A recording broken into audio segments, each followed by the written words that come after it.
Audio Jungle.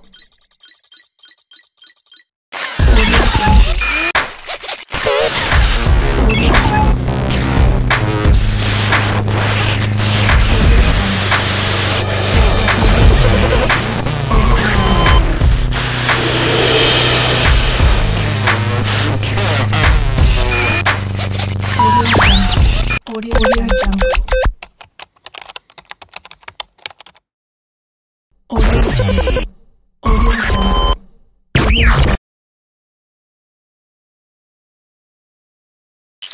Estamos começando esse projeto onde a gente vai trazer um pessoal aí de mercado, um pessoal que manja aí das manjarias pra gente conversar. E para começar, em grande estilo aí, vamos falar sobre análise de malware, desenvolvimento de malware, né? Estamos aqui com o Salema. Fala aí, Salema, tudo certo? Fala, galera, tranquilo? Rafael Salema, também conhecido como Sonic. Me considero aí um entusiasta do malware, né? Curto muito isso, vivo muito isso. Aí que eu tô aqui para que eu puder ajudar a gente, a rapaziada que tá começando aí, né?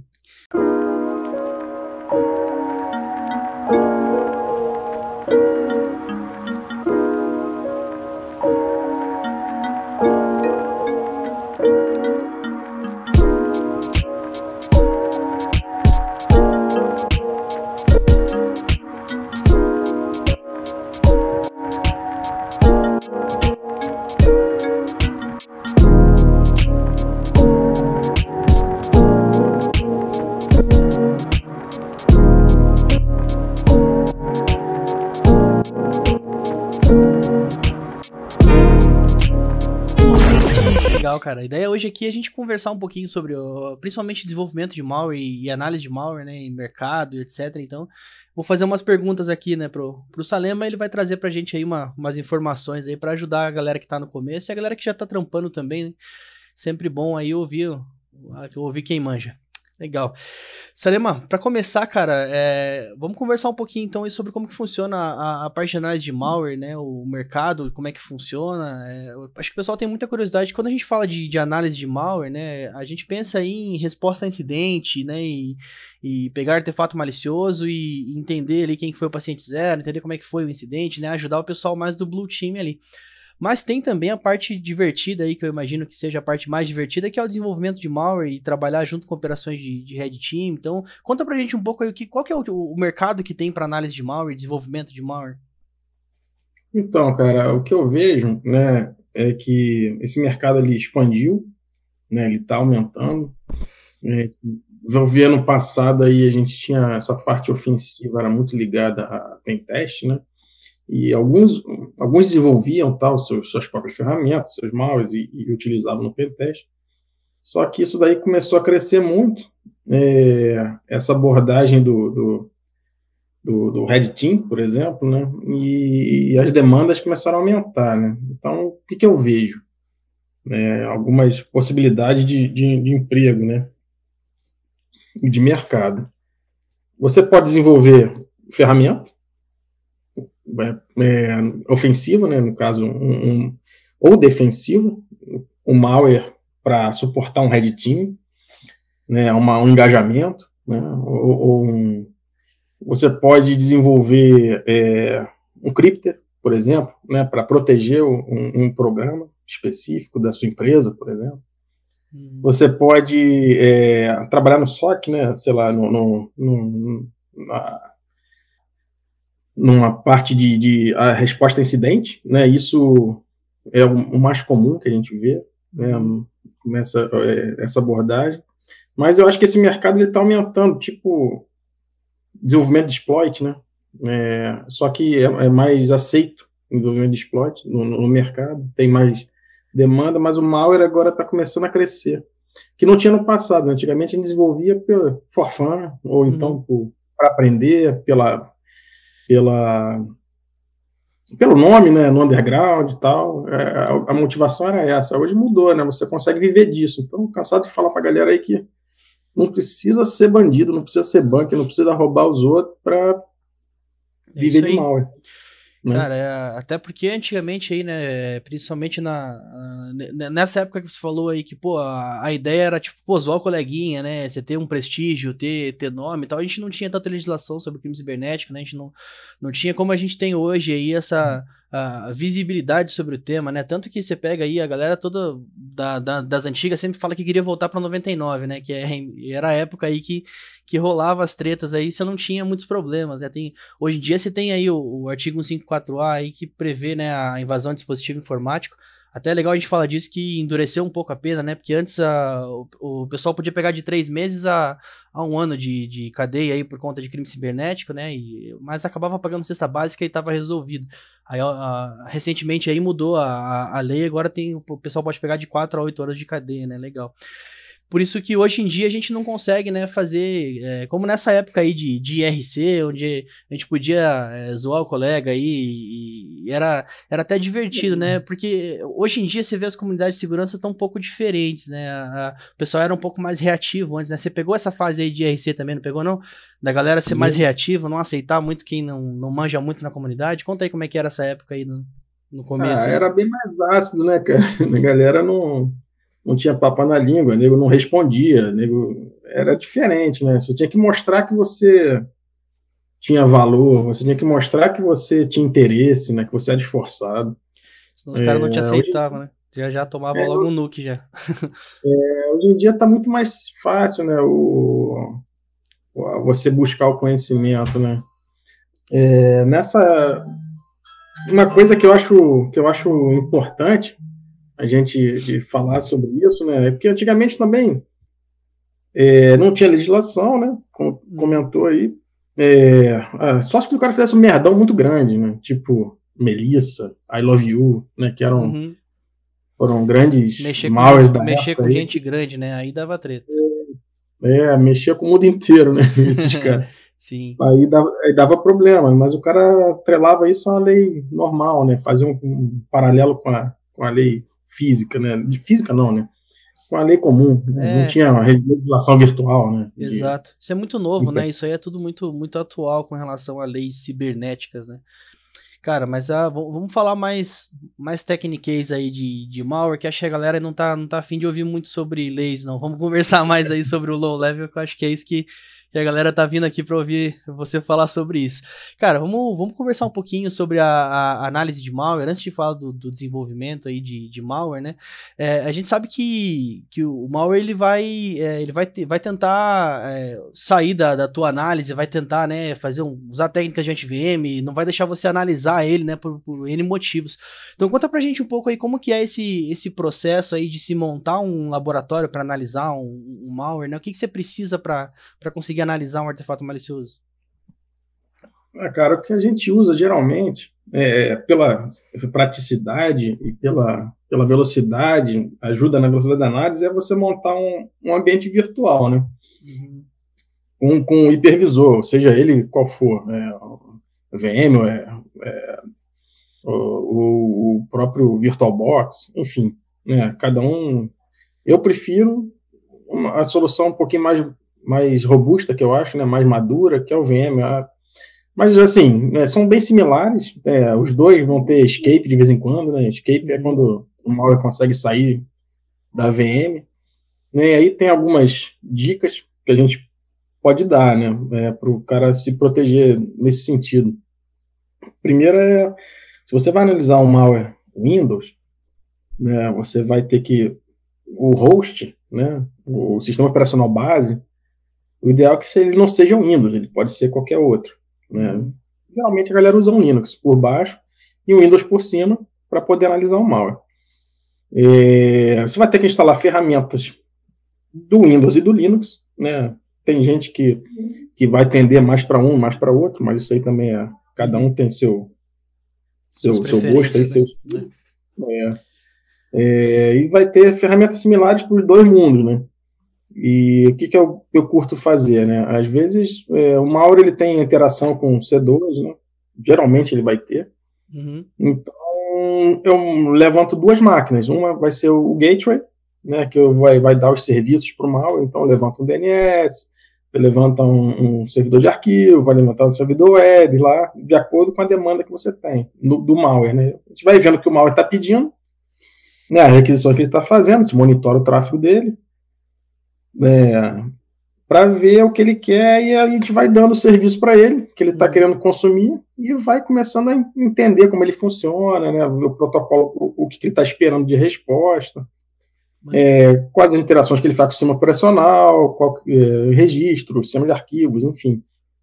Tem todo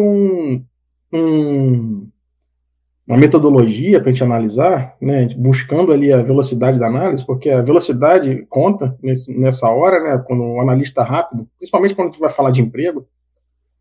Emprego de análise de malware, já fugindo um pouquinho aqui do assunto, mas o cara vai te dar um malware para tu analisar e fazer um relatório, e quanto mais rápido você fizer isso, melhor. Né, então, velocidade conta, né, queria chegar só nesse ponto. Ela vai contar no final aí de análise. Então, a gente faz uma pequena, usa metodologia para agilizar essa análise, né? Então, tem um treinamento que a gente disponibiliza para dar ali, participa na GoHack, né? O time da GoHack, né, sobre análise de malware. Se a galera tiver interesse. O link tá aqui embaixo aqui para quem quiser contratar o treinamento aí do pessoal. É bem bacana aí. Se quiser dar uma aprofundada, a gente vai. Show de bola. Iniciante, né? Ou intermediário. Mas dá pro o cara que sabe nada de análise de malware consegue chegar lá e sair do outro lado, Salema. Porque a gente sabe que tem que ter muito conhecimento de base, né? Pra entender sistemas operacionais, Windows internals, tem que entender assembly, né? Tem que entender um pouco de low level. Então, essa base toda você passa pra galera no curso também. Passo, assim, a galera não vai sair um programador assembly, não vai sair fazendo malware, né? Até porque leva uma vida pra isso, né? O cara que falar que vende isso num curso aí de 6 meses que seja, não vende, né? Leva uma vida inteira pra aprender isso aí. Caô, mas assim, o que a gente vai fazer é dar uma introdução, uma análise de malware, mostrar o caminho. Se a galera já tiver um entendimento, ele vai aproveitar muito mais o curso, né? A gente vai falar de anti-reverse, várias contramedidas do malware, vários tipos de malware, vários tipos de análise. Que maneiro. E packer, vai desempacotar na mão. Uhum. Então, só que para isso, né, a gente precisa ter uma basezinha. O ideal é o cara chegar sabendo uma linguagem, pelo menos a estrutura de fluxo, uma linguagem de alto nível, tipo um VB-script, qualquer linguagem, um Python da vida. Tem que saber programar, pelo menos, né? Para entender a lógica das coisas aí, né? Vai facilitar muito a vida dele. Ele saber um loop, um while, um for da vida, né? O que é uma variável, o que é uma estrutura, o que é uma string, o que é Isso vai facilitar a vida dele e vai aproveitar muito mais o treinamento. Porque quando a gente vai para o assembly, né? Que a gente tem que entrar no assembly, não tem jeito. Você vai conseguir descompilar e voltar um negócio, linguagem de humano pra você entender ali, né? Você vai ter que, a hora que você descompilar, vai vir assembly, né? Você vai ter que entender linguagem de máquina. Isso aí. Aí o cara vai ter que dar uma olhada vai ficar muito abstrato se ele não tem essa noção, né, para ele. Então, eu recomendo que o cara saiba uma linguagem de programação para ele fazer valer o dinheiro dele, né? Maneiro. Senão... Cara, aí com relação ao ambiente, né, que você vai montar, você falou uma coisa bacana aí sobre, vai analisar um malware para Windows, por exemplo, você vai subir um ambiente Microsoft. Então, tipo, um ambiente corporativo, né, que tem um Active Directory, vai ter outros mecanismos de defesa, DLP, né, e outras ferramentas aí, CIEM, etc, que vão estar protegendo a rede. Você chega numa análise mais profunda aí, subir um ambiente complexo, assim, de estrutura corporativa para analisar o malware, não? Não, nesse treinamento que a gente dá, não. A gente vai analisar malwares. É bem didático, né? A ideia mas na vida real mesmo, né? No teu dia a dia de trabalho mesmo, assim. Na vida real a gente faz, né, cara? Na vida real, minha vida real não é a gente faz análise de malware por demanda, né? Geralmente eu faço mais Red Team.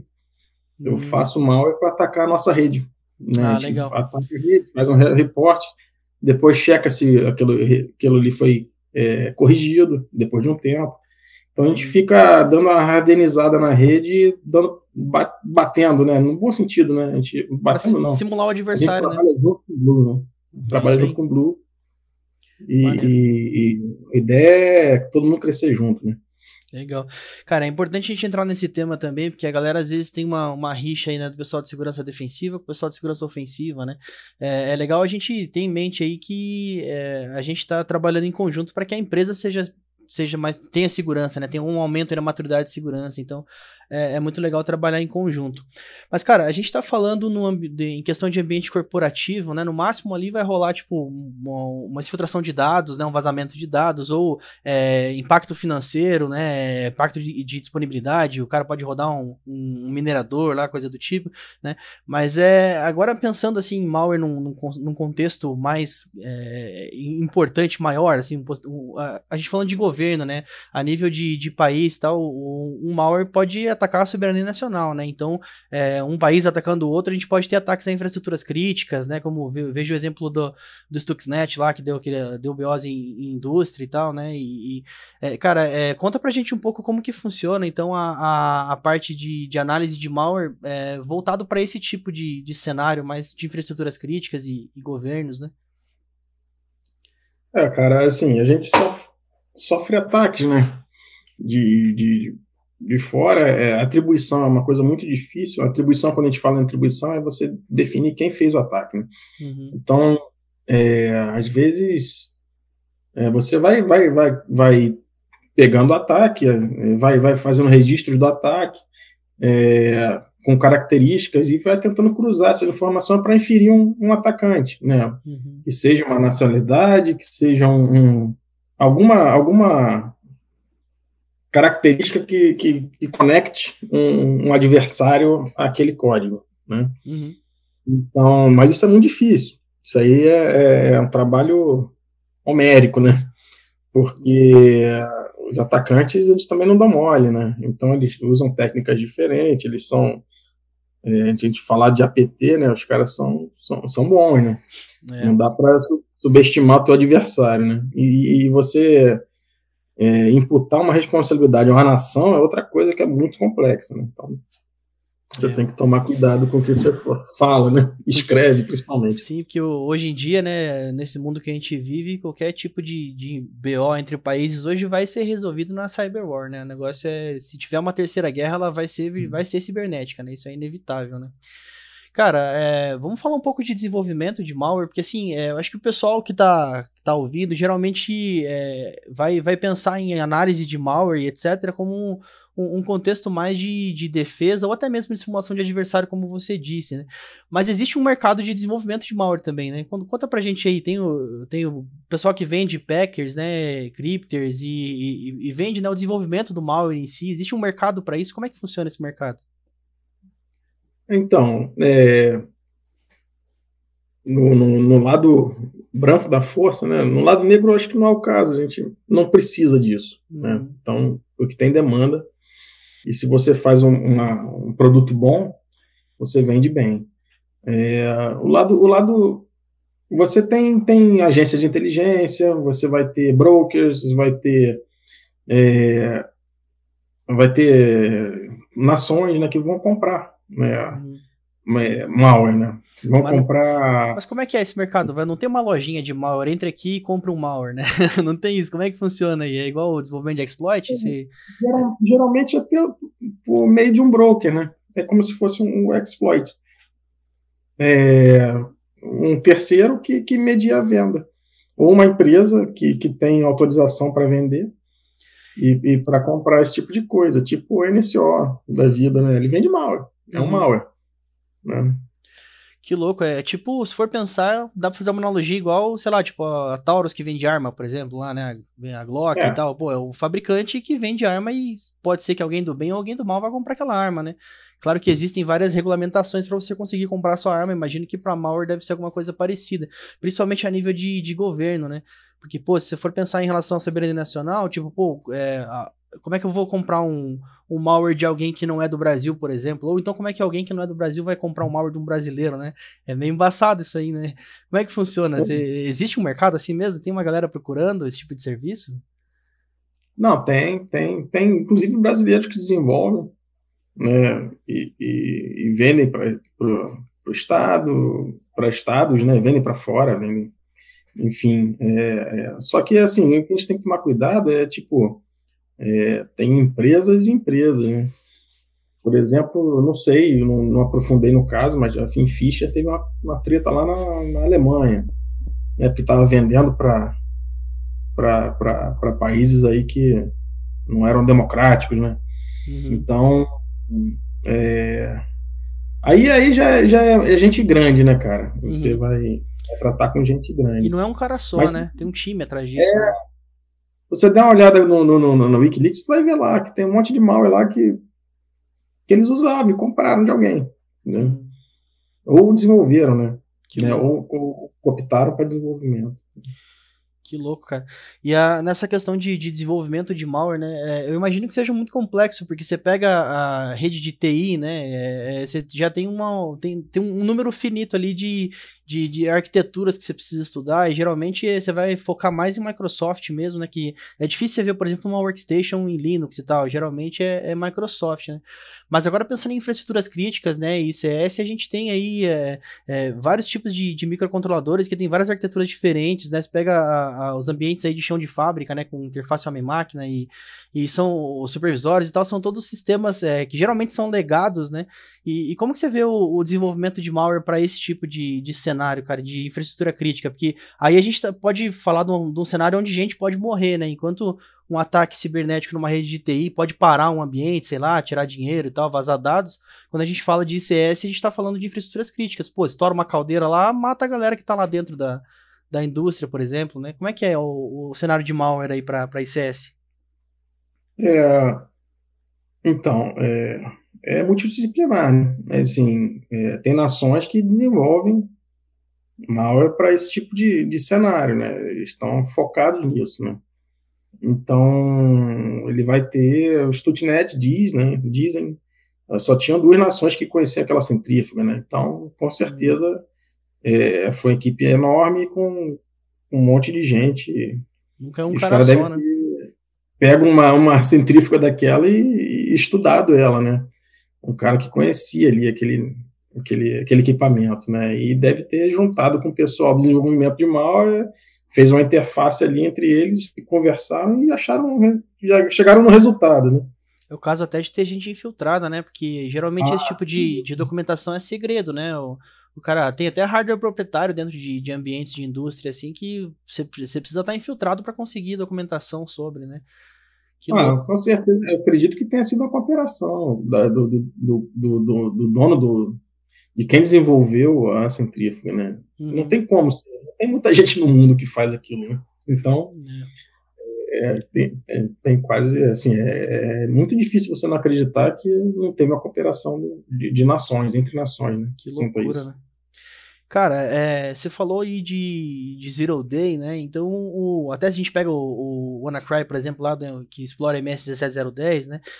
Pô, ele usam o Zero Day para se movimentar. Então, qual que é a importância do malware, no desenvolvimento de malware, você saber desenvolver exploit e qual que é a importância aí de você ter esse conhecimento de exploitation também, além do desenvolvimento da ação maliciosa, né? Cara, o próprio fato de você desenvolver mal a baixo nível já vai te ajudar muito nisso. Então, se você pensa em desenvolver um exploit, você pensa em desenvolver um shellcode, né, a análise de mal ela vai te ajudar demais, porque é assembly, né? Então, é, não tanto o exploit, mas assim, o shellcode com certeza vai ser assembly, né? Então, por exemplo, vai estar ligado ao assembly de qualquer forma, né? Os dois, né? Uhum. Não vamos nos enganar, né? Então, tem que saber assembly para se meter nessas três áreas, né? Então, quando a gente fala em desenvolvimento por exemplo, a gente tem muito malware que a gente faz code injection, né? A gente vai usar técnicas de o malware, às vezes, ele vai se injetar em algum lugar, ele vai ter que rodar daquele lugar, né? Então, você vai ter que fazer um shellcode, bem dizer mesmo, mas sem limite de tamanho, né? Que geralmente a galera do shellcode tem a limitação de tamanho. Do malware, geralmente não, porque você aloca o Você que tamanho vai que você alocar, quer. né? Você não vai ter que fazer o buffer overflow, né? Não vai ter que sobrescrever espaço, né? Entendi. Geralmente é assim. E a galera também usa muito exploit pronto, né, e insere no malware para sair explorando. Ele se movimentar lateral, né? Sistematicamente, né? É isso aí. Por aí.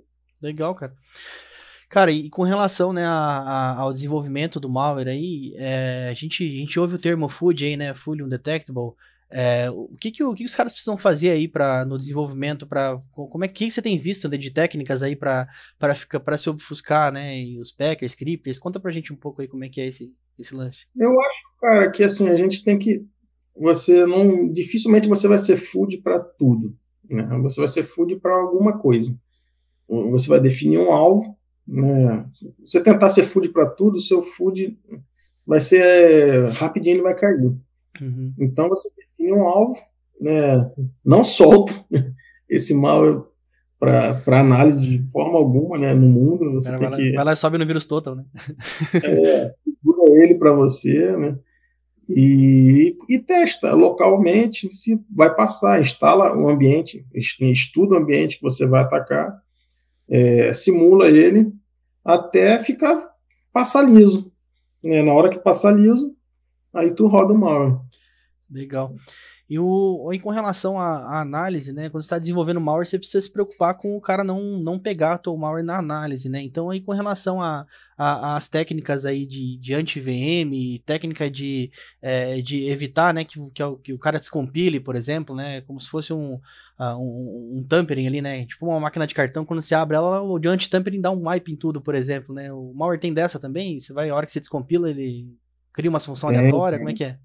Tem várias técnicas para identificar um ambiente instrumentado, né, por exemplo. Ou seja, ele um ambiente virtualizado, né, que às vezes não é interessante, mas às vezes é. Às vezes você está atacando um sistema que... tem muitas máquinas que são virtuais, né, hoje em dia, por aí, né? Então, dependendo do malware, ele... Só que, geralmente, quando você vai atacar uma estação de trabalho, ela não é virtualizada, né? É a grande chance dela não ser. Então, geralmente vai achar malware que não quer rodar no ambiente virtualizado, porque os analistas usam máquinas virtuais para analisar, né? Uhum. Para poder voltar. Tem um snapshot ali, voltar na posição anterior, né? Mas... então, o malware ele se amarra em vários lugares, né, para identificar uma máquina virtual, por exemplo. Ele vai se amarrar, vai buscar quantidade de processador, BIOS, nome de BIOS, alguma chave de registro, algumas DLL carregada, alguns processos, alguns serviços, por exemplo, nome para sandbox, né, nome de usuário. Tem a infinidade de técnicas para identificar uma máquina virtual, né? Além de contramedidas também para qualquer máquina, né? Então o malware não tem interesse, o cara que desenvolveu o malware não tem interesse que você olhe o malware dele e entenda o que ele está fazendo, né? Então, por exemplo, você vai atacar os tipos de análise. Então você vai ter técnica para atacar um debugger, você vai ter técnica para atacar um disassembler, você vai ter técnica para atacar a ferramenta. Por exemplo, se o malware percebe um Wireshark rodando na máquina, ele muda o comportamento dele, né? Ou então ele para de executar, ou então ele não executa nada. E por aí vai. Que maneiro. Cara, tem algumas ferramentas de defesa aí, tipo os EDR da vida aí, que faz por heurística, né, a análise de comportamento do sistema. Como que os malwares aí têm feito para bypassar esses caras? Porque pelo que os fabricantes vendem pra gente, né, o negócio tá analisando por heurística ali, então se você tentar fazer um buffer overflow, por exemplo, a hora que você fizer o jump SP lá, ele já vai dizer, opa, isso aqui é um buffer overflow, para a execução, né? Como é que o malware trata isso? Ele vai fazendo devagarinho, vai... A ferramenta de defesa, ela tem uma lógica, né? Uhum. Para detectar alguma coisa, né? Ela é impossível para ela detectar todos os cenários, assim, é muito difícil, muito raro. Ela vai identificar algum padrão, né? Você tem que fugir desse padrão que a ferramenta está detectando. Então você testa padrões, variações, né, de técnicas e, por exemplo, existem várias formas de você pegar um IP, né, da vida. Tem várias formas de você Por isso que é importante a gente ir para o assembly, porque esse tipo de coisa você vai conseguir só no baixo nível, né? Então, esse tipo de liberdade, né? Sim. Então, eu acho que é importante, claro, você consegue fazer em C, jogar um assembly dentro do C? Consegue, em outras linguagens também, né? Mas assim, eu prefiro ter controle total, né? Claro, raros eventos, né? Por exemplo, eu vou para o C Assembly, né? Se eu vou para o Ring 0, aí eu vou no C, porque a Assembly também já é demais no Ring 0. Mas no Ring 3, geralmente eu vou de Assembly. Legal, cara. Pra galera que tá ouvindo aqui, né, esse podcast hoje e tá iniciando, eu sempre recomendo que em qualquer área aqui, né, de segurança ofensiva, seja de pentest, seja de análise de malware, né, como é o caso do Salema aqui, até o pessoal acaba querendo iniciar, né, os estudos direto já no hacking, já, e eu vejo que a galera, quer fazer um SQL injection, mas nunca modelou um banco na vida, quer atacar a aplicação web, mas nunca nem desenvolveu um CRUD e tal, tipo, em relação a conhecimentos de base, né, o que precisa ter de base aí pro cara poder se aventurar a se tornar um analista de malware, né, é muito importante não começar direto com isso, né. É bem por aí. Primeiro você tem que saber programar alguma linguagem para você fazer um malware, né? Você vai conseguir fazer um malware em qualquer linguagem, bem dizer. Malware se vai ficar bom ou não, aí é outra conversa, né? Oi? Se vai ficar bom ou não, aí é outra conversa, né? Acabou fazer um malware em Python, mas vamos pegar ele. O que ele se propõe é efetivo, né? Mas aí, de acordo com o seu conhecimento, o que eu acho legal você andar junto com a teoria e a prática, né? Quando você tem a teoria e a prática, e você trilha o caminho e não sabe só o caminho, você faz o bagulho, você aprende. Então, vou dar um exemplo. Eu comecei fazendo malware em VBS, né? VBScript é bem simples, bem tranquilo, né? É bem intuitivo, high level e tal. Uhum. E os primeiros passos você vai dando ali. Enquanto você está aprendendo aquilo ali, você vai ter noções de alto nível. Você vai ter noção do que é uma string, uma variável, um controle de fluxo, né? Essas coisas de mais alto nível você vai aprender. Aí quando você tentar evoluir, você vai precisar baixar um pouquinho o nível na linguagem. Você vai ter que inserir vai precisar de mais liberdade em alguns momentos. Então, você vai ter que chamar a API direto. Aí, quando você evolui mais um pouquinho, você quer dar um bypass num hook de API Ring 3, por exemplo, né? Aí você vai fazer um direct syscall. Então, para você fazer esse tipo de coisa, você vai ter que usar um C++, um C, um assembly. Já começa a baixar o nível, né? Já começa a baixar o nível. E com isso, você vai ter que aprofundar o teu conhecimento de estrutura de dados, vai ter que conhecer mais arquitetura de computadores, vai ter que conhecer o funcionamento do sistema operacional, que você vai desenvolver o seu malware. Então você vai, eu acho que esse conhecimento técnico e teórico, eles têm que andar junto, né? E você vai buscando, eu gosto de fazer isso, né? Essa é a minha opinião. Um objetivo, por exemplo, quero fazer um form grabber, por exemplo. Quero fazer um form grabber. O que eu tenho que saber para fazer um form grabber? Tenho que aprender a fazer API hook, eu tenho que injetar código no navegador, eu tenho que parsear uma API específica daquele navegador para pegar a requisição HTTP antes dela ser cifrada com SSL.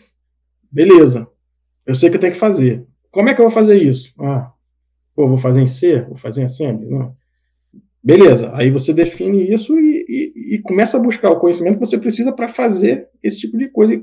E de tabela você aprende um monte de técnica nova. Um monte de coisa que você precisa fazer. Então, acho que eu gosto de aprendizagem orientada a task, né? Uma tarefa. Né? Eu curto essa abordagem. Legal, cara. Com relação ao sistema operacional, né, e entender mais a fundo aí como que o sistema funciona, o que você recomenda pra galera estudar, além de Windows Internals, né, que é o início aí, para se aprender um pouco sobre o funcionamento do Windows, por exemplo, né? O que você recomenda aí pra galera estudar, né, pra entender sistemas operacionais? Tem alguma literatura? Putz, cara, tem bastante coisa na internet, né? Eu recomendo primeiro o cara programar bem naquela linguagem específica que ele está se dispondo. Vou dar o meu exemplo. Comecei com VBS, eu fui para o Delphi. Pô, não é vergonha de falar isso, né? Porque o Delphi na época era Você é da época que vinha software em revista ou não? Eu não peguei essa época. Sou. Maneiro. Sou da época do BBS, pô. Pô, que maneiro, tinha cara. Tinha 400 de escada, tinha BBSzinha e tal. Pô, eu comecei no K62500, eu já sou mais novo já, não peguei essa época aí não. Queria ter pegado, cara. Mas era legal demais. Mas tinha maldade, viu? Não era só belezinha, não. Tinha bomba ANSI, tinha um monte de coisa ruim. Maneiro. Mas era divertido, né? Enfim, perdi. O que a gente tá falando? Você estava falando de estudar a parte de sistema operacional, né? E literatura. Ah, sim. Cara, se você vai aprender a fazer mal, você tem que, por exemplo, falando de Windows, né? Que geralmente é o que eu faço, né? Meu foco é mais em Windows. Então, você tem que aprender uma API, a chamar API no Windows. Você vai ter que entender como é que é feita a chamada de API. Se você está usando um sistema operacional x86 ou 64, você vai ter as Kali Conventions ali, né? 64 é diferente de 32. Né? Isso não fica tão latente quando uma linguagem de alto nível, né? Mas quando você vai baixando o nível, as diferenças vão aumentando. Cara, isso aí me deu um insight aqui também sobre um assunto, cara, que, assim, quem tá começando no mercado hoje, né, tá querendo iniciar na área de segurança, acaba que tem tempo de estudar várias coisas, né, e, pô, a gente quando por exemplo, eu antes trabalhava, né, no Red Team e tal, eu tava na liderança do Red Team lá na BRF. Aí eu tava estudando coisas relacionadas à simulação de adversário, né, e redes Microsoft, né, Nono-Hang Fruits, etc.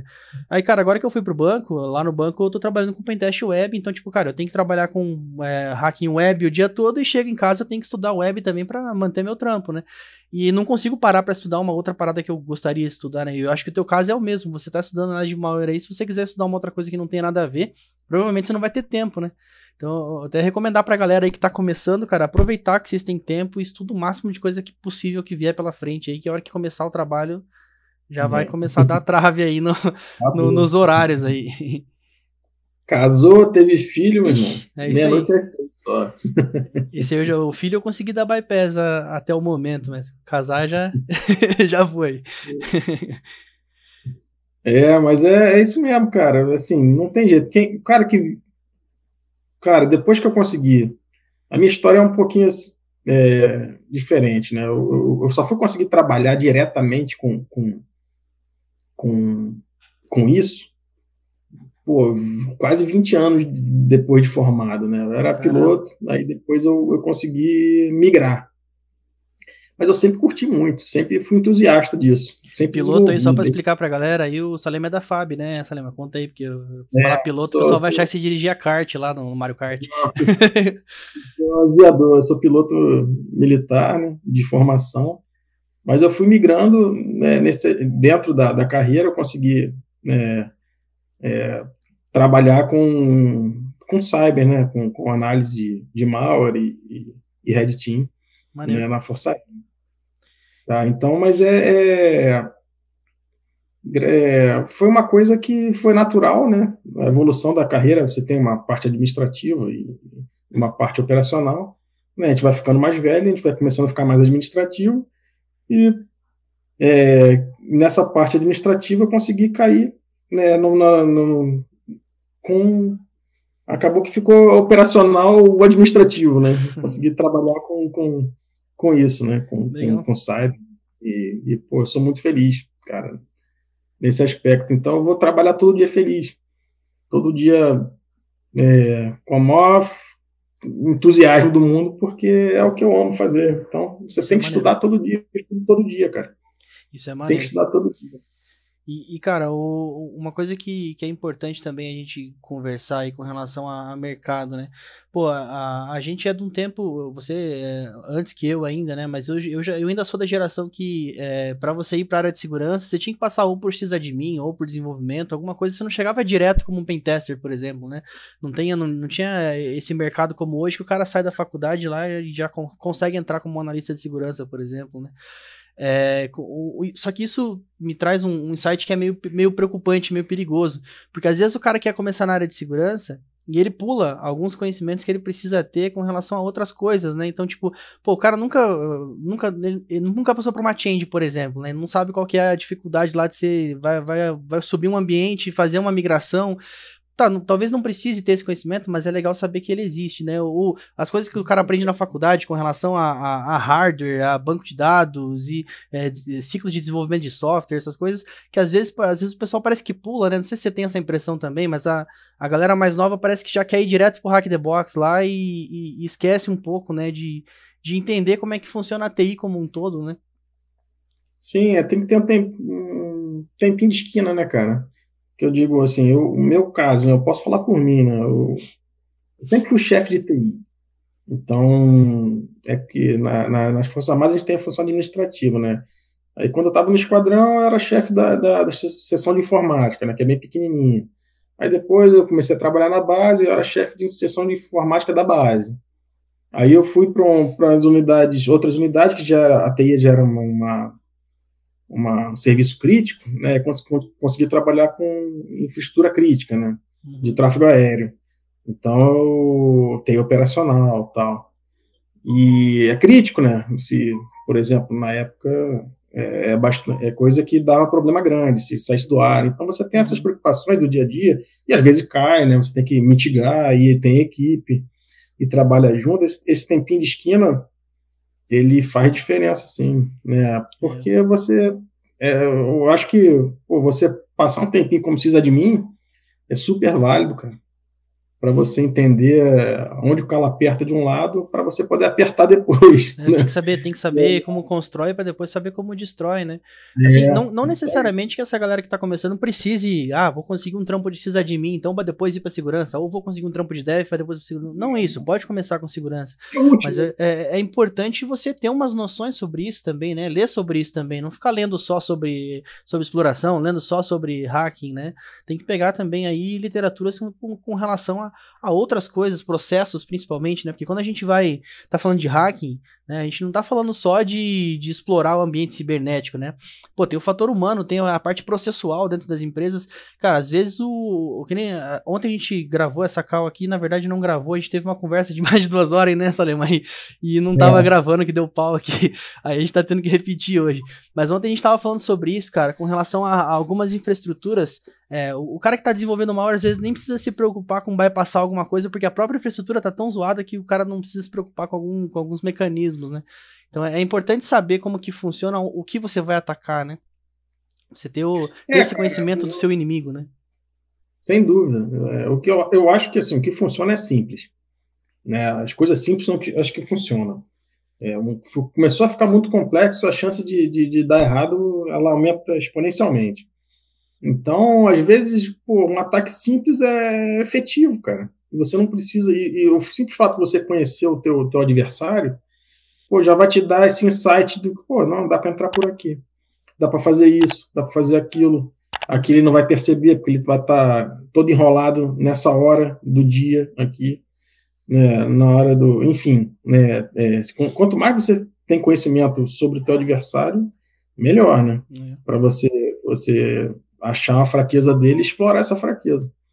Se a gente vê, tem um monte de APT aí, cara, que não queima Zero Day. Os caras não queimam Zero Day. Os caras vão só queimar Zero Day quando precisa mesmo. Precisar de verdade, né? Eles vão tentar no phishing, vão ver qual não deu no phishing e vão tentando até conseguir. Né? Pô, muito maneiro. Uma hora consegue.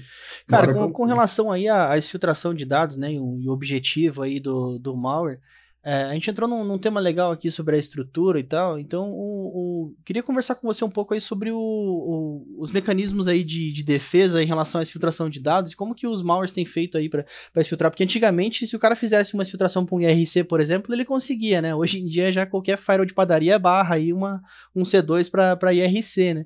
Então a galera tem que ser um pouco mais criativa, né? Tem aí vários C2 aí que, tipo, por exemplo, o Silent Trinity lá que usa o Bring Your Interpreter, né? Que carrega o interpretador em memória e vai jogando em requisições assíncronas, né, os payloads e tal.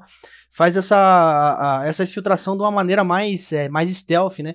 Como é que você tem visto aí os malwares fazendo exfiltração e tal? Porque hoje em dia você tem muita regra de URL filtering, por exemplo, que já barra na casca ali a hora que o cara vai sair, né? Sim. Esse sarrafo vai aumentando de acordo com o tempo, né, cara? O pessoal também vai criando técnicas novas de filtração, né? É meio gato e rato, né? No passado ali a gente, aquele TCP reverso resolvia, né? Ninguém monitorava outbound, bem dizer, né? E em porta nenhuma. Né? Aí depois começou a apertar, tal, filtrar as portas, aí a galera continuou fazendo TCP reverso nas portas comuns, aí, proxy, né? Aí a galera implementava proxy no malware, enfim, e até o momento que, hoje em dia tem machine learning, né? Atacando, olhando o tráfego, mas ainda tem um monte de limitação, né? Nesse machine learning, deep learning, eles têm problema de performance, né? Mas você também já tem um monte de técnica na literatura, já, inclusive acadêmica, né? Imagina que os caras já não estão fazendo para atacar esse tipo de abordagem. Então, o cara treina a própria machine learning ali para não pegar a exfiltração, né? O cara vai devagarinho. Você consegue atacar o treinamento, claro, né? Tem defesa para isso também, mas a galera ataca o treinamento da machine learning. Então, o machine learning fica procurando sapo e ver cachorro, né? Então, não é 100%, porque a galera, né? Polui o treinamento dela. Cara, com relação à exfiltração aí, você falou sobre Firewall, né, e tal, sobre saída de outbound e tal, geralmente em porta protocolo, né, layer 3 e 4 ali, rola a gente fazer a exfiltração saindo, né, tipo, por porta HTTP, por exemplo, você fazer uma conexão socket saindo ali, né, mas hoje em dia o pessoal tá usando muito Firewall Next Generation, que atua em layer 7, né, então faz a inspeção de pacote e analisa se realmente aquela requisição é o que diz ser, né, então você tem visto algumas técnicas mais avançadas aí de exfiltração, ou talvez até algum tipo de regra que os caras fazem que a gente consegue fazer essa filtração, mesmo que o cara tenha uma rede, né, que seja zero trust e tal? Cara, o que eu vejo é a galera se escondendo em plain sight, né? Então, por exemplo, você injeta numa aplicação que ela tem permissão de outbound, ou então tem alguma... E você insere pacote ali dentro da aplicação, né, para exfiltrar. Até o exemplo, né, do Google, né, que é bem difícil o cara conseguir bloquear a saída para o Google, porque você vai bloquear um wildcard para o Google lá, o Google tem várias outras URLs que estão em conjunto. Você vai bloquear um YouTube, por exemplo, tem outras URLs de Google que estão em conjunto. Então, às vezes o cara consegue exfiltrar usando até uma própria regra que está permitido, né, de saída, tipo... Até Dropbox, por exemplo, né, também a galera usa bastante, Dropbox, o próprio... esqueci o OneDrive. Da Microsoft. O OneDrive. Que legal. Cara, até chegar a comprometer a repositórios, né? Tipo, o cara tem autorização para sair com NPM, por exemplo. O cara vai lá e cria um repositório comprometido no NPM lá e filtra por lá e tal, né? Legal. Sim. Essas técnicas aí de filtração são bem interessantes, mas é um exemplo do que o cara só vai conseguir entender a partir do momento que ele conhecer infraestruturas, né? Porque, tipo, se o cara não sabe como é que um DLP funciona, como é que ele vai dar um bypass no DLP, né? Então, eu acho que é importante ter esses conhecimentos de base aí também. Muito maneiro. Cara, uma pergunta meio polêmica aí agora, vamos polemizar um pouco. Com relação a mercado, para você trabalhar hoje no governo, né? Você trabalha para a União aí, você é militar de carreira, né? Existem aí o pessoal temporário também. Hoje, a minha opinião, né, sobre o modelo de contratação, você vai trabalhar na BIM, por exemplo, você vai ter que fazer um concurso lá e vai ter que ter vários conhecimentos além, né, só da tua função main ali. É muito diferente, por exemplo, da NSA nos Estados Unidos, onde você vai lá no LinkedIn e se candidata para a vaga, né? Qual que é a tua opinião aí com relação a isso? Você acha que tem sido efetivo esses modelos de contratação? Não sei se você pode falar sobre isso também, né, para não comprometer nada, hein? Cara, eu tenho a minha opinião, né? Minha mesmo, que não é de ninguém, né? Eu acho que a gente está evoluindo nesse aspecto, né? De contratação. As pessoas estão entendendo que tem que se... Eu acredito nisso, né? A gente tem que andar junto com a sociedade civil. Tem muita gente boa no mercado brasileiro, muita gente que quer contribuir, né? A gente tem que criar um mecanismo para botar essa galera cheia de vontade para contribuir para o país, né, cara? Todo mundo é brasileiro, todo mundo tem que até porque a próxima guerra, certeza que é cibernética, né? E ela já está acontecendo provavelmente, né? Então é muito embaçado. Bom, lembrando aí que tudo que a gente está falando aqui é a nossa opinião, né? A gente não está falando em nome dos nossos empregadores, isso é até deixar bem claro, porque às vezes alguém pode colocar alguma coisa fora de contexto. Aí a gente está trazendo as nossas vivências aqui, só batendo um papo, né? Legal. Cara, pra gente finalizar aí a nossa conversa, você pode contar um pouco do teu currículo e da tua história, pra galera saber um pouquinho sobre quem é o Salema, o que o Salema estudou, como é que chegou, onde tá? Cara, eu comecei... eu sempre tive muita vontade, eu sempre curti muito hacking, né? Principalmente malware, né? Desde pequeno. Assim, pequeno que eu digo na minha adolescência ali, 12, 13 anos. Começou a querer entender as coisas, né? Então eu comecei a remar nesse aspecto logo cedo. Não tinha muito acesso, né, à informação como a galera tem hoje, né? Era mais difícil. Mas se você tivesse vontade, tu ia atrás e conseguia, né? Então eu comecei a estudar, comecei a tentar entender, né, como é que funcionavam os protocolos.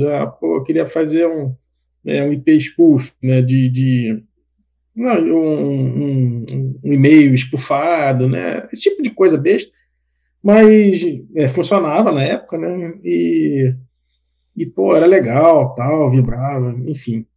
Aí foi crescendo, evoluindo, fui lá para os anos 2000 ali, eu comecei a desenvolver bastante, né? Comecei a desenvolver com a galera, assim, que era grande na cena. Mas comercialmente ou desenvolver por estudo? Não, for fun. Legal. For fun. Com a galera, tinha o Vecna, né? São os caras da antiga ali, que eram grandes na cena mundial, né? Então ele é brasileiro, né? E eu conheci os moleques da 29A, fiz um paper lá para eles, passou, entrou, publicou no Issue 7, aí continuei, né, estudando Assembly e tal. Na época era TASM, né, a gente usava TASM bastante lá. Claro, tinha outros também, compiladores, né, mas eu gostava, curtia muito TASM. Aí depois, aí eu fui para academia, entrei para Epicar, né? Aí eu ficava internato, né? Mas aí já tinha outra atividade. Mas né? era serviço militar obrigatório, você foi com... Eu fui para a escola preparatória de cadete do ar, né? Eu fiz o 3º ano lá. Isso você tinha 18 anos nessa época aí, isso? Tinha 17. 17. Aí eu fui... Aí eu não tinha tempo mais para estudar, né? Esse tipo de coisa. Então eu estudava de noite ali, aquela história da meia-noite às 6 mesmo. Mas aí mas quando você entrou como cadete lá, não era com foco em cyber, né? Era barro mesmo. Era para ser piloto militar. Entendi. Para voar. E era apertado, né, cara? Não era simples, né? Então, aí fui para a AFA, né, Academia da Força Aérea, e aí comecei aí tive 4 anos de internato lá, aí eu continuei meus estudos no tempo livre, me formei, aí fui para um esquadrão de voo, né, em Recife. Aí comecei a trabalhar lá. Aí fui chefe da seção de informática. Então meu trabalho administrativo era TI, não era segurança. Mas já era ligado à área de sysadmin, né? Era sysadmin no final das contas, né? E desenvolvia algumas coisas. Muita né? coisa de open source lá? Tinha. Na época a gente mantinha um servidor web, né, um sambazinho e tal.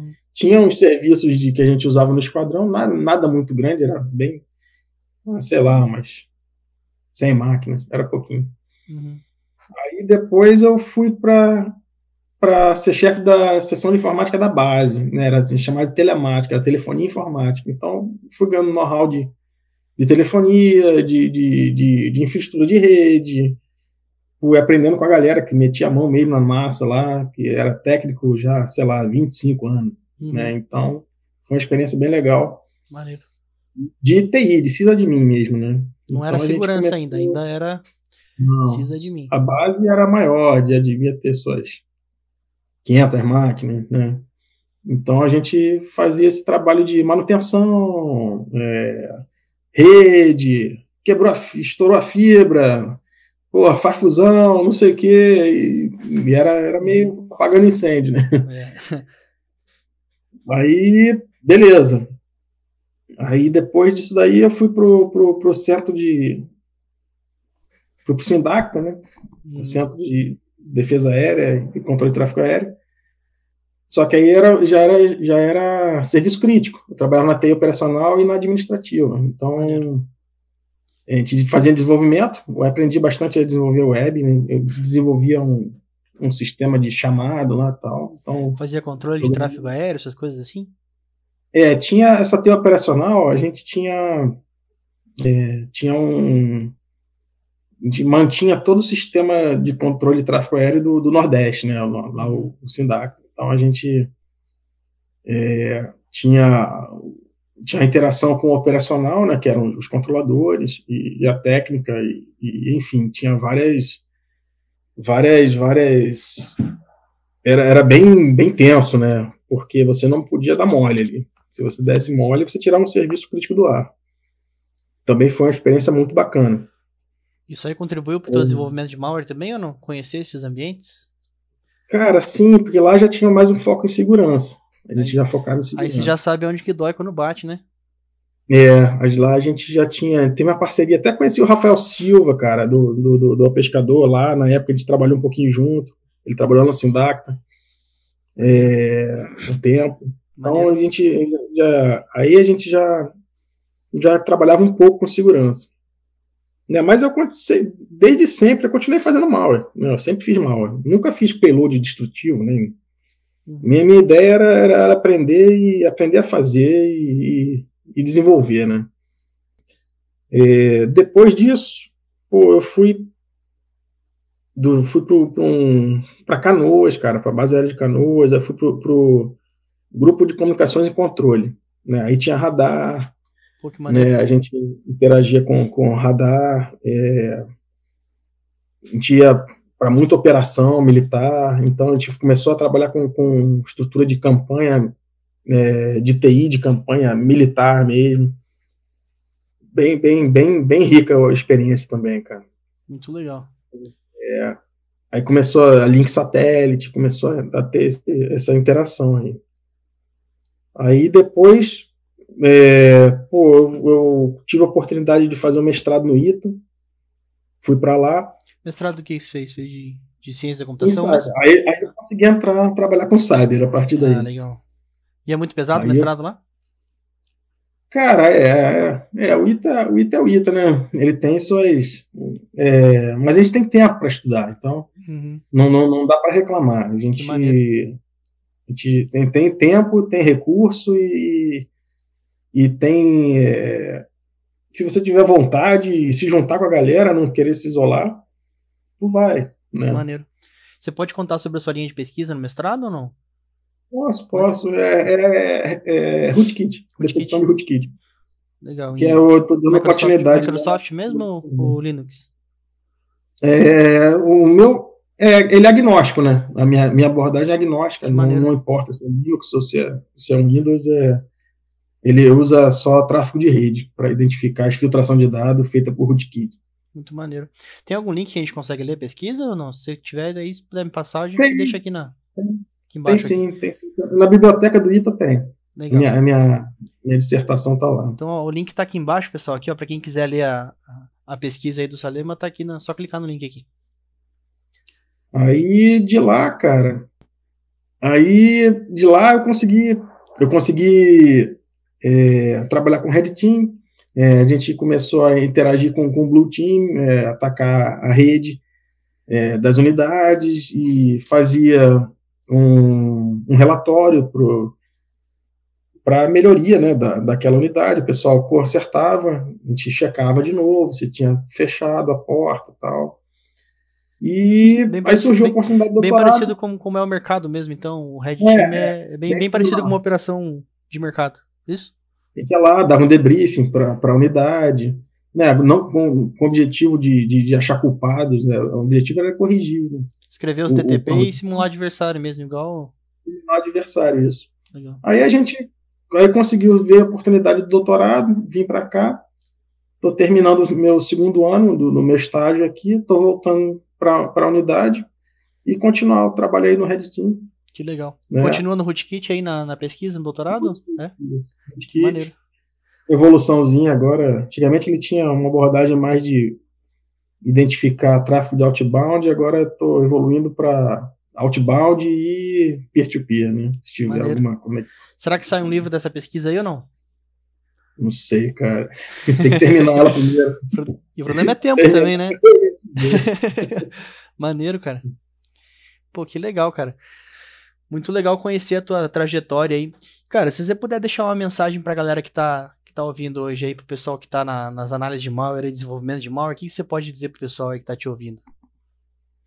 Cara, eu estude, né? Assim, vou dizer o que eu penso, né? Não venha para análise de malware se você não ama, se você não tem paixão, né? Se você não tem vontade de fazer isso, porque você vai se frustrar. Pô, venha.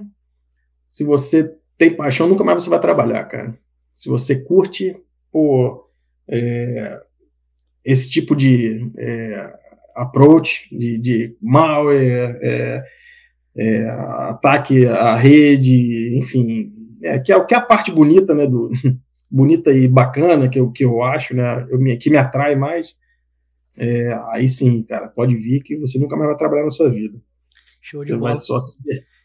E dá pra ganhar dinheiro do lado bom da força? Dá pra sobreviver? Pô, então aí, ó. A galera que tá querendo ir pro lado negro da força aí, né? Pro lado ruim aí do negócio, não compensa não, pô. Dá pra vender malware aí, que dá pra vender packer, vender crypter, né? A coisa que eu falo, cara, o mal do malandro é achar que todo mundo é otário. Geralmente essa galera cai nessa vala aí e se perde, cara. Um talento se perde por causa de besteira. Por causa de dinheiro bobo. Não façam isso, cara. Dá pra ganhar grana aí e principalmente dormir de noite, né? Pô. É isso aí. Beleza, se cara. Se salvar um, eu tô feliz. É isso aí. Esse é o objetivo aqui, cara. O pessoal até me pergunta às vezes qual que é o objetivo do Beco do Exploit, né, cara? Que assim, existe muita comunidade de segurança e eu sou da época que as comunidades de segurança não eram muito unidas, não. Você ia trocar ideia com os caras já, tipo, se você não mostrava, né, que você manja, os caras já não queriam trocar ideia com você, não.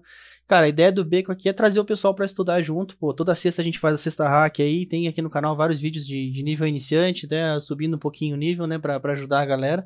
Esses podcasts agora, a ideia é ajudar mesmo quem tá no começo e quem já tá na caminhada aí também.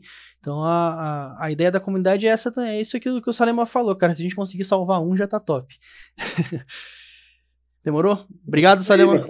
Pessoal, não esquece de... Pô, valeu, Salema. Quer deixar tuas redes sociais, alguma coisa pra alguém te seguir, se quiser entrar em contato? Pô, tem sim, claro. Vou deixar aí. Dá pra deixar um linkzinho aí na descrição? Aqui, ó, tá do ladinho aqui, ó. Só aqui. Já era. Aí. Fechou. Não esquece de se inscrever aí, galera. Deixa o like aí, manda esse vídeo aí pra todo mundo aí. Manda até no grupo da família. Eu acho que a sua avó vai gostar de ouvir sobre malware. Tamo junto, pessoal. Até mais aí. Valeu, Salema. Faz mal, mas é limpinho. É maloqueiro do bem, né? Tamo junto. Valeu, mano. Um abraço.